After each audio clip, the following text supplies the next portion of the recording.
You ever stop and think about what keeps a roller coaster on its tracks, or an oil rig standing up in a massive storm, or even just your daily train running on time, safely? It's not luck, and it's definitely not magic. It's this whole world of invisible, really rigorous engineering. It's like detective work that stops disasters before they can even happen. Okay, let's dive into this hidden world. So, picture this. You're on a passenger train, flying down the tracks at high speed, and then, all of a sudden, a critical piece of steel holding a massive motor just fails. Now that quote you're seeing, that's not from some action movie. It's from a real-life engineering report. A potential catastrophe was this close to happening, and it left behind a really terrifying mystery. And yeah, that's the billion-dollar question, right? This wasn't some old, rusty piece of equipment. We're talking about a modern train. So how does a solid steel bracket, a part that's designed to hold a multi-ton motor, just give up? Figuring that out wasn't just an academic exercise, it was a matter of life and death for every single passenger on that entire fleet of trains. Okay, so the component at the center of all this is called the traction motor mounting bracket. You can basically think of it as this incredibly strong arm that holds the train's engine right where it's supposed to be. And when an arm like that breaks, you better believe the highest levels of management get involved, and they get involved fast. The mission they gave the engineers was crystal clear. The engineers who were called in, they got a three-part brief. Number 1, figure out exactly what went wrong.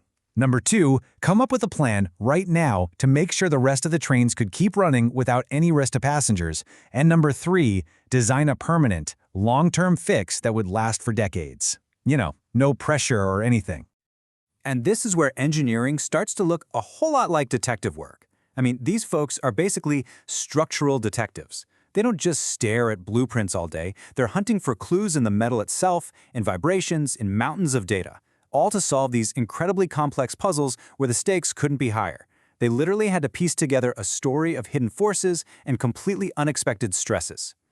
And just like any good detective, they had a process, a very methodical one. It all kicked off with a kind of digital autopsy, using computer models to see what might have happened. Then they moved into the real world. They wired up a test train with sensors to actually listen for clues out on the track. From there, the really tricky part, they had to isolate the voice of the failure from all the other background noise. And then, finally, use all that knowledge to engineer a solution that would last. To solve a mystery like this one, you need a pretty special toolkit. These detectives were using something called finite element models, which are basically like digital forensics. They let you recreate the failure right on a computer screen. Then you have strain gauges. Think of them as tiny listening devices that record the stresses the metal is feeling in real time. And all that data gets fed into signal processing, which is how they decode those messages and find the one critical clue buried in all the noise. So after weeks of this meticulous testing, just running the train over and over again, attaching and detaching different parts, gathering data, the team finally had their breakthrough moment. And the culprit? Well, it wasn't what anyone expected at all. Now this is where that detective mindset is so critical. See, everyone's first assumption was that the problem had to be coming from the big, obvious forces. The huge torque from the motor starting and stopping. But a great engineer is trained to look past the obvious, to hunt for those hidden, second-order effects. And the data? It told a completely different story. The real killer was this tiny, constant, high-frequency vibration coming from the cardan shaft. That's the part that connects the motor to the wheels. It was like being defeated by 1,000,000 paper cuts instead of one big sword strike. But wait a minute. How could such a tiny vibration break a massive steel bracket? Well, it had an accomplice, a phenomenon called resonance. See, the rubber mounts holding the motor just happened to have a natural frequency, a wobble, that perfectly matched the vibrations from the shaft. It's like pushing someone on a swing, right? If you push at just the right moment, in perfect rhythm with the swing, even a little push can send them flying. In this case, resonance was that perfectly timed push. It amplified those tiny vibrations into powerful, bracket-shattering forces. And this is the crucial point. Once they understood the real problem, not the assumed one, then they could design a solution that would actually work. And this is where all of that invisible engineering work starts to become really visible in the safety that we all get to experience every day. The first part of the fix was, well, it was completely counterintuitive. To make this critical part stronger, their recommendation was to remove material. Yeah, you heard that right. They wanted to grind down and polish the welds on the bracket. It sounds totally crazy, but the science behind it is just brilliant. So here's why it works, for 3 fantastic reasons. First, the very outer layer of a weld can actually be pretty poor quality material, full of tiny, invisible flaws that are just the perfect place for a crack to start. So polishing it literally gets rid of that flawed layer. Second, it creates a nice, smooth, curved surface, and that shape redirects stress away from the weaker weld material and into the stronger parent metal.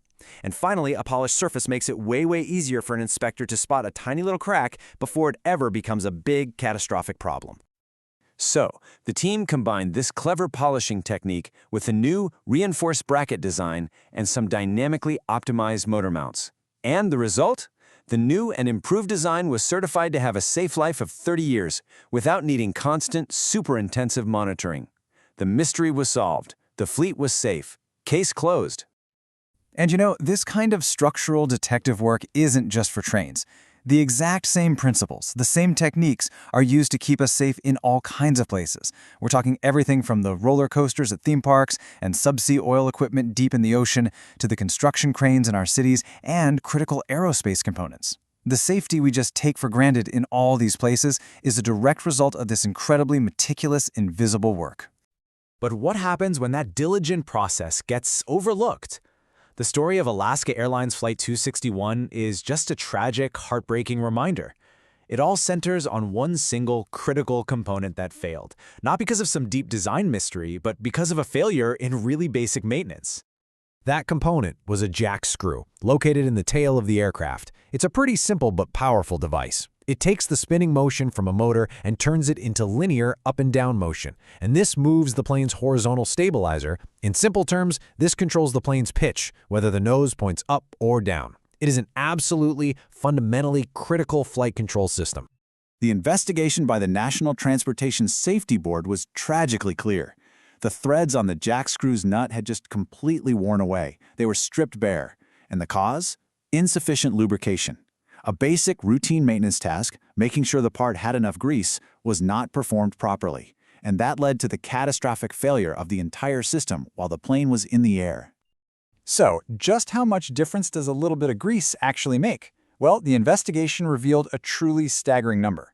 According to their calculations, the wear rate on a properly lubricated jack screw is almost 100 times lower than one that's running dry. Just let that sink in for a second. A simple, basic maintenance oversight didn't just cause a little extra wear, it magnified the destructive force by a factor of 100. A routine task, when ignored, multiplied the danger 100-fold.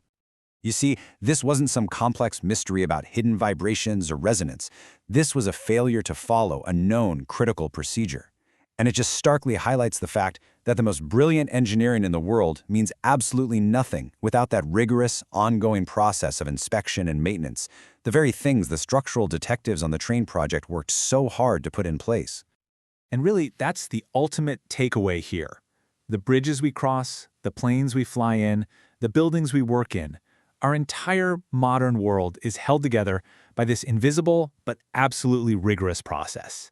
The safety that we just take for granted every single day, it is no accident. It is meticulously, painstakingly engineered. So maybe the next time you step onto a train or a plane or even just into an elevator, take a second. Think about the hidden calculations, the materials science, and the tireless detective work that's sole purpose is to make your journey completely uneventful. What unseen engineering is keeping you safe right at this very moment?